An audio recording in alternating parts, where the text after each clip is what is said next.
Hello, my dear friends. Let's start our new story. Only for love. Two donkeys who were friends met at a crossroad. One donkey was healthy and the other malnourished. The healthy donkey asked the weak one, "What happened to you? Why do you seem so weak?"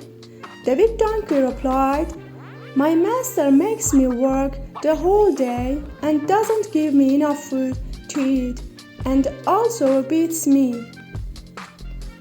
"Oh!" exclaimed the healthy donkey.